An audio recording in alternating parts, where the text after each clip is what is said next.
see you there. 1 second. Hello, everybody. Welcome back to the Lunchroom Syndicate. Christopher here, talking about the Jags. I don't know what to say other than I'm pleasantly surprised. I'm pleasantly happy, obviously, and the Jags. Man, there was a point this season where I basically said, the season was over, and the Jags said, hold my beer. And they're proving that, no, they are not anywhere near over. As a matter of fact, the Jags beat the Jets 19-3 on last night, aka Thursday night, depending on when you watch this. In a game that, score-wise, was relatively close, but it really wasn't that close. The Jags dominated throughout this game, and it was not nearly as close as it indicated. Obviously I'd rather them not sell field goals as much, but this game's a bit of an exception only because the Jags just came off that unbelievable victory against the Cowboys last week, a short week on the road, nasty weather conditions. And if you remember, the Jags had similar conditions in Philly earlier this year, maybe warmer temps. And Trevor Lawrence had a really, really bad game that really kind of set them in motion for their 5-game losing streak in October.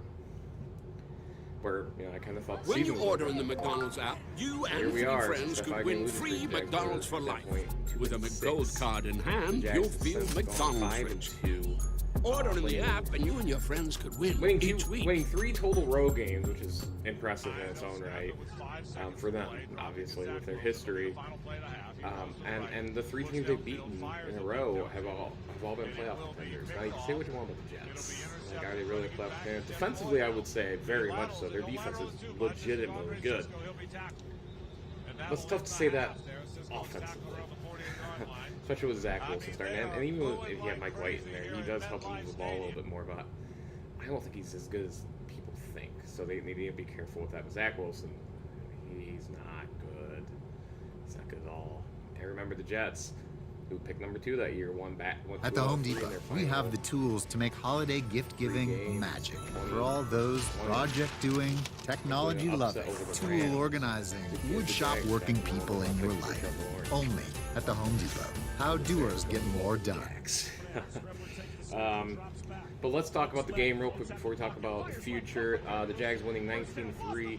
Started off a little rough. The first drive of the game, Trevor Lawrence got sacked and fumbled, and giving the ball to the Jets at the 18 or at the 16-yard line of the Jags. The Jets could not capitalize too much on that opportunity. Defense held. Hey, Cameron.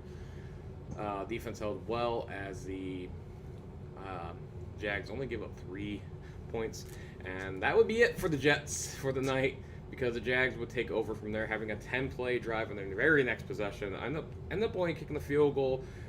The Jets would punt the next drive, and then the Jags would have what's becoming kind of a theme in their games. They're not exactly the most explosive team. They don't hit too many deep shots, through the season. I know they have 59-yarder last week against the Cowboys, but typically they're not a deep threat type of team. But they are methodical, and this drive encapsulates that really well, because they had 16-play, 96-yard drive. It started at the 4 for 8 minutes and 15 seconds, and the most amazing part about that is they only had 1 third down that entire drive, and that was on the touchdown that Trevor Lawrence scored on the sneak. It was pretty damn impressive, and that's something the Jaguars have done all year. They just get methodical, long drives that just wears the defense out, and in the games they've won, they've taken advantage of that, and the Jets immediately punt it, basically. It took 3 minutes and 47 seconds. They had 5 plays, but it took a while. It was a very weird drive. And then the next drive, the Jags went 8 plays again for 61 yards in 4 minutes and 44 seconds, getting another field goal. The Jets went 3 and out. The Jags once again had a 7-play drive on only 40 yards, and they did end up missing the field goal. But hey, Riley Patterson was really good in this game in bad conditions. 4 for 5. You know what? I'm pretty okay with that. And then the Jets had a interception on basically a last-second throw that the Jags tried to lateral. After halftime, the Jets went 3-and-out again. The Jags had another 10-plus play drive, 12 plays, 49 yards for 6 minutes 24 seconds. Another field goal by Riley Patterson. The Jets went 3-and-out again, and the Jags had their only true 3-and-out of the night, except for their first drive, which was a fumble, which would have been 3-and-out. Going 3-and-out then. Jets did have a monster drive of their own, going 16 plays and 73 yards, but on 4th and 2 from the Jags 13, they had incompletion, and any real hope of a comeback at that point was pretty much dead, as the Jags had another 10-plus play drive, 10 plays, 48 yards. This one ended in a punt, but 4 minutes and 45 seconds taken off the clock. This is how you win games. They have 4th and 6 from the New York Jets 39, and they downed it at the 1. Now, I'm typically not the biggest fan of punting inside the 40, but 4th and 6 is not a great, and the Jets are a really good defense. The next drive, the Jets fumbled, and that was pretty much it. The Jags didn't do much on the drive, but they get a field goal because it was deep inside Jet territory. Late garbage time drive that ended up on downs that stopped at the 34, well after Zach Wilson's benching, and then the Jags ended the game. I'm not talking negative to that. I mentioned a little bit about the I'm not on this camera. There we go. I'm on the camera. I'm not going to talk too negatively about, this game should have been a bigger score, or the Jags offense was a bit, could have finished drive. Because honestly, Thursday night games are really rough, and I don't take a whole lot of stock in them other than wins and losses. And, this is a game that old Jags would lose. And they did earlier season. They're looking good, have a ton of expectations going on, and then they drop when they shouldn't. And even though the Jets have at times looked good this year, especially defensively, this felt like a game that a team that, like the Jags, that aren't used to being in this spot would lose, as they did against Houston earlier this season, giving Houston literally their only win. Boy, what could have changed if we could have had that game? But for the Jags, to come in, take care of business, was it pretty? No, but it didn't need to be. Bad weather against a tough defense that, the Jags still had a really good game offensively. Let's go through some stats here. They had 365 yards, which is not 500. I understand that, but against a good Jets defense and averaging 5.1 yards per play, that's still pretty damn good, including 147 yards rushing, although 3.8 per attempt, not great, but that's okay. Trevor Lawrence, despite not having Cam Robinson, and only got sacked one time. That was the fumble. Trevor went 20 for 31 for 229, had the rushing TD. Not great, but again, we didn't need great, so I'm pretty. Did I screw up my hair? I'm pretty okay with that. The Jags were 1 for 3 in the red zone in terms of touchdowns. Penalties, the Jets had a ton. They had 9 for 64. Jags 3 for 25. Very reasonable. They had the one turnover, and they dominated time possession, 34-52 to 25-08. And that probably could have been higher, but the Jets had some longer drives in the second half after they benched Zach Wilson. Now, this game was important for a win because, again, as I said, the Jags aren't necessarily known to win games like these, and this was an important victory for them because they haven't been a great road team in years. Obviously, they ended a damn near 20-game road losing streak earlier this season against the Chargers, and now they've won 3. They won their 7th game. They haven't done that since 2017. And as a matter of fact, in the Shad Khan era, this is only the 2nd time they have won more than 6. They keep pace with the Titans, no matter what the Titans do. That keeps pressure on them. So the Titans beat Houston this week. It's not the end of the world.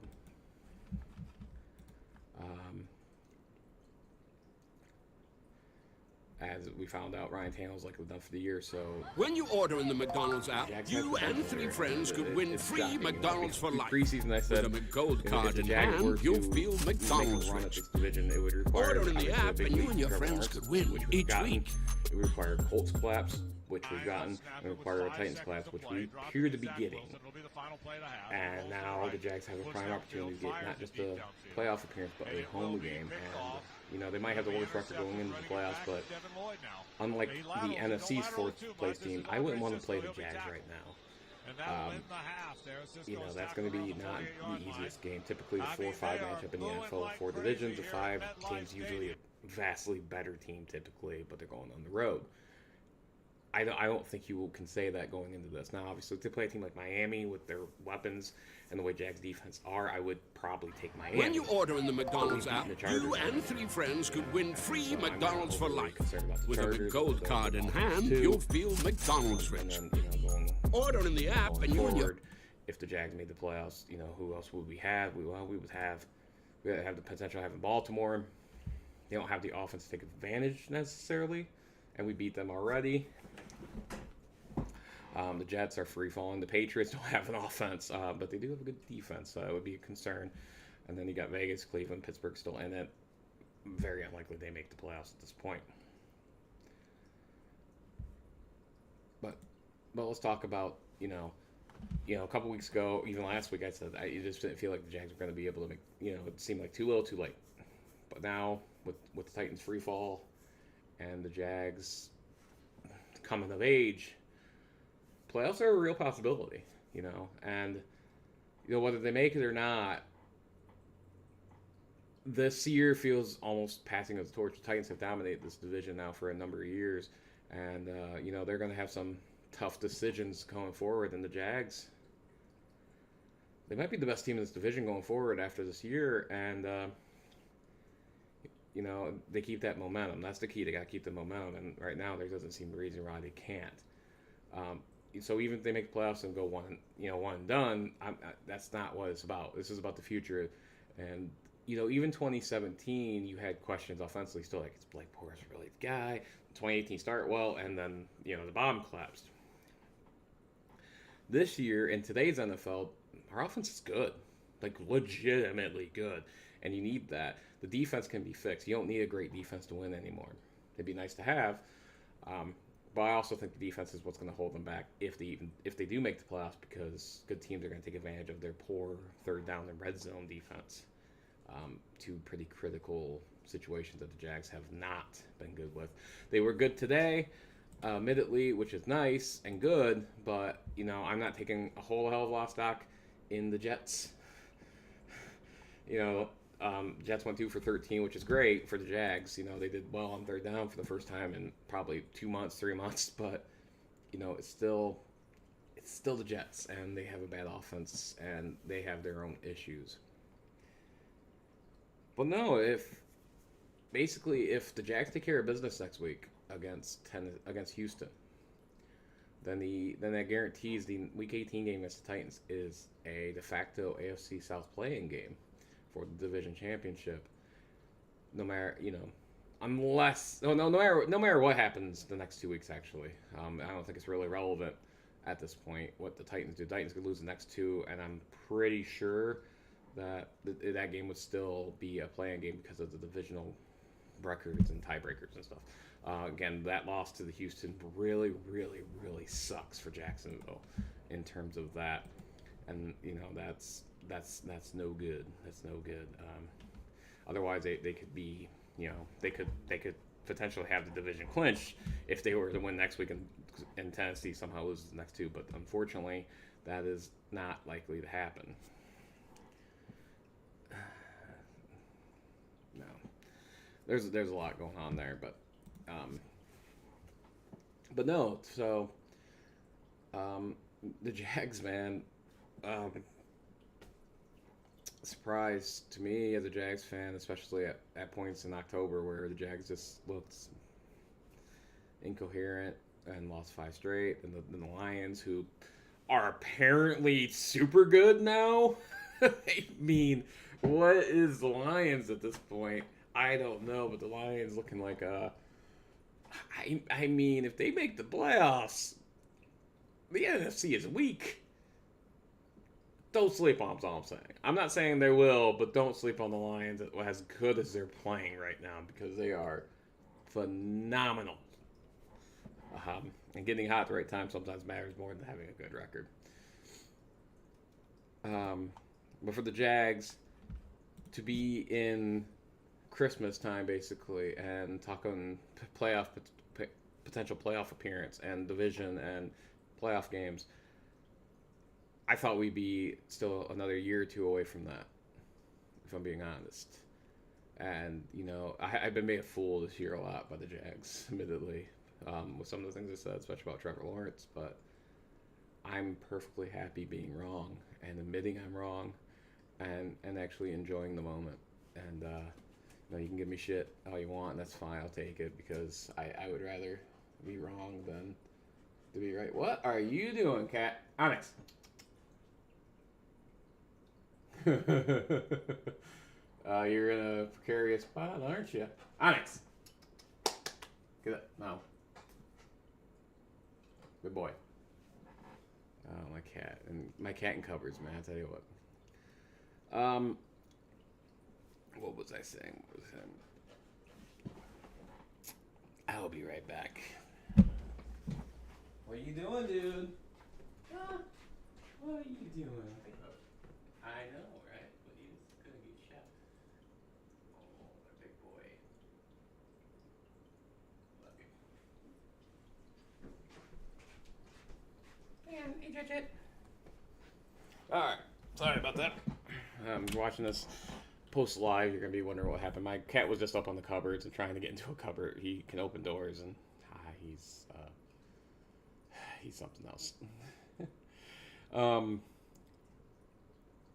But yeah, no, Trevor looking good. Travis Etienne over 100 yards, or over 100 total yards, I think. Could be wrong on that one.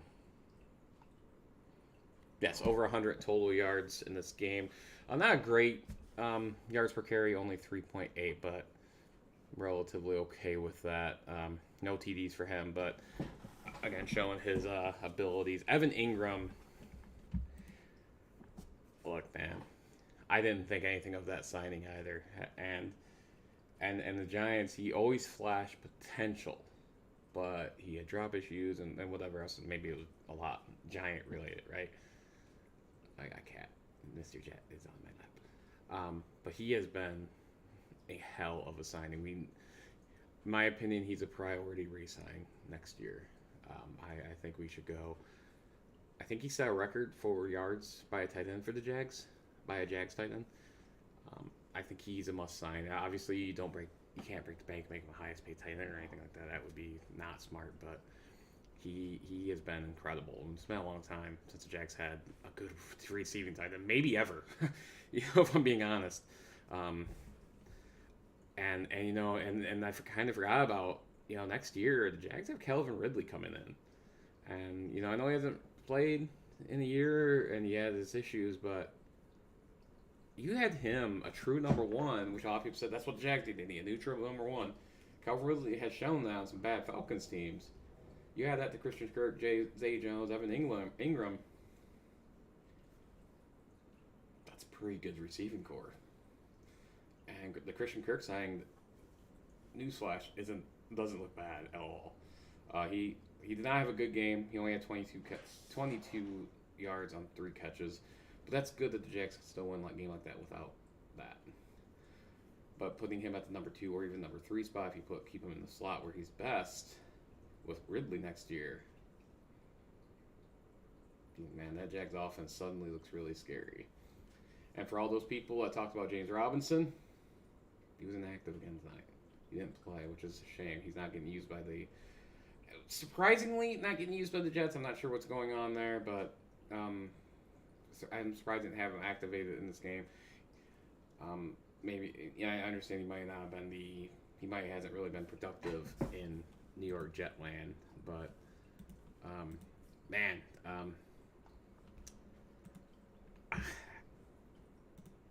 you know, you have to sit here and wonder, you know, it was the right move. It was the right move what the Jags did and got what they got out of him. And I know a lot of people balked at it. No pun intended. A lot of people weren't fans of the trade at the time, but this dude, and He's had 29 attempts in the last 5 games. He's only had 85 yards, a pathetic 2.5 yards per carry. He does have a receiving touchdown during that period. His stats on the season's not great. 425 yards and 3.9 yards per carry. And he does have 3 rushing TDs and again, that receiving touchdown I think he has as well. I mean, I guess he's only played 4 games. He's only played 4 games with the Jets, and he's been inactive the last couple. And he hasn't really shown. You know, a lot of people at the time said, "Oh, that was a dumb trade. Can't believe they made that trade."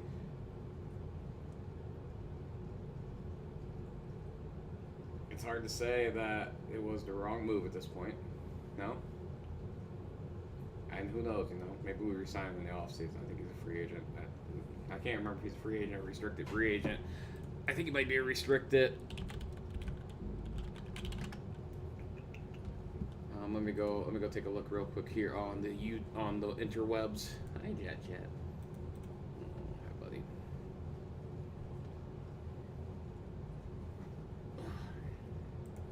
Yeah, I know you're such a good boy, huh? Yes, he is.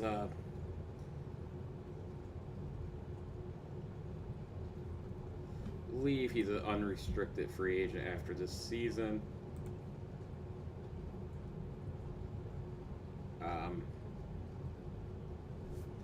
And you know, at this point, with Breece Hall coming back, Michael Carter being, I think, a solid number 2. Zombie Knight has played well at times this year for the Jets.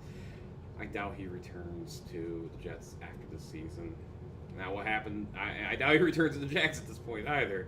But I definitely would welcome him back. But right now, the Jags don't look foolish for doing what they did. And I have said before that, you know, I said years ago, you know, he's going to be the victim of his own success because, you know, a guy like him is a bit expendable, you know, in draft, especially with the running back spot, which is one of the least valuable positions.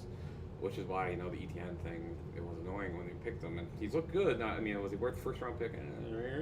Not sure, but, you know, he's got to be really good to be worth the first round at this point. But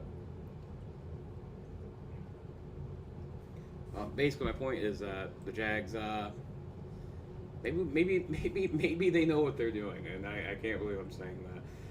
And, you know, Trent Baalke is a lot of shit, but maybe Trent Baalke knew what he was doing. And, you know, he built the Niners in the early 2010s. You know, he definitely had a hand in their collapse too. I agree with that and the whole Jim Harbaugh thing, but he might know what he's doing, folks.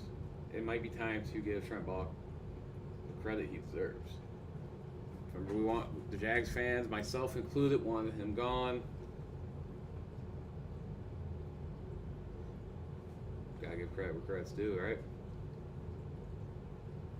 So going forward for the Jags, for all intents and purposes, next week is a must-win. Well, I take that back. If the Titans lose this week, if somehow they lose to Houston in Week 16, then next week's almost an off week for the Jags because, I mean, they don't have to try, is what I'm saying, against Houston. And I would like them to because we have a weird losing streak against them right now. We haven't beat them in 5 fucking years either, or 6 years, or whatever it has been, since 2017. But really, that game, maybe for wild card purposes, for the Jags, you still would play, and they would still get up and play for them, obviously. But you could almost rest starters in that game for the Tennessee game, and it's a weird dynamic. If Tennessee loses to Houston, Tennessee looks bad right now, and Houston's played well the last couple weeks.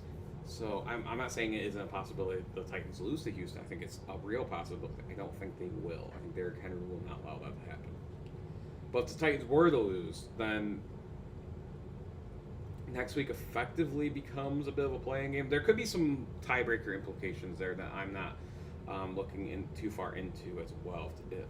So that's something to also keep in mind. But if the Titans lose, then no matter what happens next week, that Week 18 game against the Titans is a play-in game for the AFC Divisional Championship. But I do have to bring something up, and as much as it'd be cool to see the Jags go in, the possibility exists that the NFL this year could be sending not one but two divisional champions with sub 500 records into the playoffs. And in the NFC South, the likelihood of them having 10 losses is very real, which is a weird statement with Tom Brady on any team. I don't know if you... Look, the NFL's probably never going to do it because they want divisions to matter, but man, it's... I think at minimum, you have to get rid of the automatic home game. At least when it's... when the other teams have a better record. I mean, the Cowboys could be a 12-win team. I mean, in theory, they could be a 13-win team, or the Eagles if they lose out. Let's say the Eagles or Cowboys somehow end up with 13-4, right? Both are possible and likely. Either way, Cowboys, let's say, are the likely wild card team there, although they still have a shot at the division. Let's say they go 12-5. Just say that happens, and they're going to have to travel on the road to a potentially 7-win team, 7-10. That's ridiculous. I'm sorry. That should not be a thing. And, you know, the NBA's gotten it right, where they don't allow the division champion to just automatically get a top seed. That's not how it works. If they're like a tied record or something, then they get the home, you know, whatever. But they could be like the 8th seed in theory.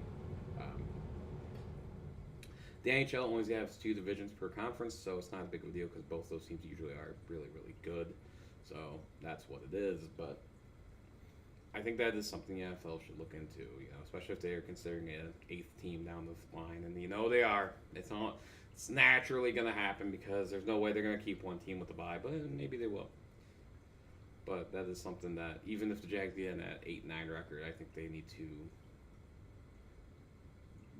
highly consider that your reward is making the playoffs with a worse record. And I don't think you should deserve a home game just because you won a very, very bad division. And with 4 divisions, you know, we always have 1 or 2 divisions. That's awful. But yeah, folks, it's still weird to say. Meaningful games in December. Jags take care of business next week. We make Week 18 a playing game against those pesky Titans. I didn't think I'd see the day this year in 2022. I guess it'd be 2023 at this point, but at least the Week 18 game would be 2023. But here we are. The Jags, folks, are on their way. 3 in a row. Looked really good doing it, and it hasn't been against cupcakes. It hasn't been against the bad teams. They've had to earn it. They've beaten the Titans on the road. They've beaten the Cowboys, and now they beat the Jets on the road. Next week's a team that has their number, Houston. I'd like to see that win. I'd like to see get that streak done. It'd be one of the last major losing streaks that Jags have accumulated over the years that needs to go. And it could be history, and the Jags can move on with their lives and look forward to a potential playoff appearance. The Jags are for real, baby. It's a good team. There is definitely holes in this team, especially on the defensive side of the ball. I think the talent's there. Maybe it's coaching, or maybe it's just guys aren't quite. It's a very young team, but yeah, that's where we're at, folks. I'm excited. I'm really excited for the coming weeks. It's been a long time. It's been 5 years since that magical 2017 season, and there hasn't been too many of these for the Jaguars, sadly. But maybe, just maybe, we've turned a corner. As a Sabres fan as well, and having them where they're at right now, finally. Feels good. But, go Jags, everyone. I'm going to get off of here.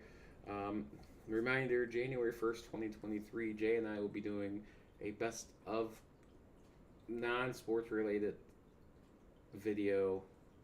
It's gonna be a fun one. I hope you guys come and check us out for that one. Time TBD on what time that will be that day, but that'll be a fun video for sure. But all right, bye. I've been Christopher here with the Lunchroom Syndicate. Go check out my gaming channel as well as Unker Gaming channel here on YouTube. That's where I'm doing all my video game stuff. I've been uploading consistently 3 days a week since September, so make sure you go check that out. Happy holidays, everybody. Enjoy your time with your family. Stay safe out there if you're in this winter storm that we're having right now. I love you. Have a good